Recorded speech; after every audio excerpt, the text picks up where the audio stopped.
Hello বন্ধুরা, আজকে রাতের রান্না বান্না একটু স্পেশালভাবে করুম। তো কারণটা হয়েছে এটাই, আমার বরের আজকে জন্মদিন, তো তার লেগে আজকে একটু স্পেশালভাবে রান্না বান্না করুম। তো এখানে আমি গোবিন্দভোগের চালটি ধুইয়া বসাই দিছি, এদিকে ডিমও আমি বসাই দিছি সিদ্ধর লেগা। তো দেখো আমি সাদা তেল আর লবণ দিয়ে চালটি ফুটাইয়া নিয়েছি, দিয়ে সেটা ভালো করে। আর এদিকে আমি ডিমগুলিও আমি সিদ্ধ করে নামাই নিছি। এদিকে মশলাপাতি রেডি করে নিয়েছি, তেজপাতা, কাঁচা লঙ্কা, এলাচ, দারচিনি, কিশমিশ, কাজু বাদাম, আদা রসুন পেস্ট সবগুলোই মশলাপাতি, পেঁয়াজ, টমেটো সবগুলোই আমি রেডি করে নিয়েছি। এখন ডিমগুলি আমি ছুইলা নিয়েছি, এদিকে তেল দিয়া হলুদ লবণ দিয়া ডিমগুলি ভালো করে ভাজা এখন নামাই নিমো। আর দেখো আমার ডিমটি ভাজা হয়ে গেছে, এটি হালকাভাবে ভাজুম, বেশি একটা ভাজতাম না।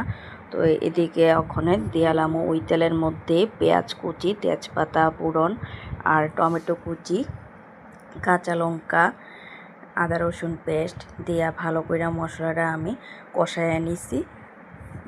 আর এখানে লবণ, হলুদ, লঙ্কার গুঁড়া, ধনিয়ার গুঁড়া দিয়ে ভালো করে আমি মশলাটা দিয়ে একটু জল দিয়া কষাইয়া নিছি।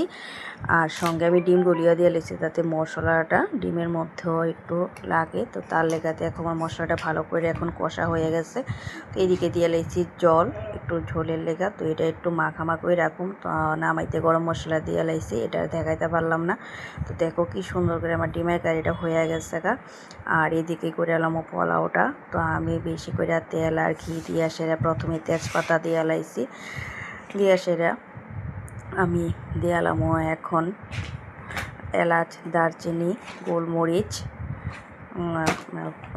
গরম মশলার গোটা। তো আর এদিকে দিয়ে লেছি কিশমিশ, কাজু বাদাম, বাদাম, কাঁচা লঙ্কা দিয়ে ভালো করে আমি মিক্স করে সেরা এখন চালটা দিয়ালামও। তো চালটা দিয়া সেরা আমি একটু চিনি আর লবণ দিয়ে ভালো করে মিক্স করে নাড়াচাড়া দিয়ে সেরা আমি তো 5-10 মিনিট একটু রাখুম। তো দেখো আমার পোলাওটা কি সুন্দর হয়ে গেছে। আর আমি এই পদ্ধতিতেই অনেক সময় শর্টকাট করে লাই। তো এদিকে দেখো আমার পোলাওটা এখন নাড়াচাড়া করতেছি। আর নামানোর সময় আর একটু বেশি করে খেয়ে দিয়ালামও, আর এখানে কিছুই দিতাম না। তো দেখো আমার পোলাওটা হয়ে গেছে গা। তো এখন দিয়ালামও একটু বেশি করে ঘি দিয়ে আমি নামাই নিয়েছি।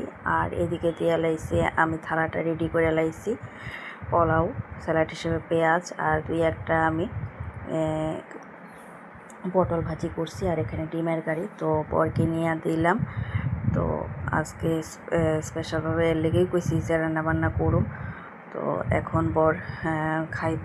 তো টাটা বন্ধুরা, সবাই ভালো থেকো, সুস্থ থেকো।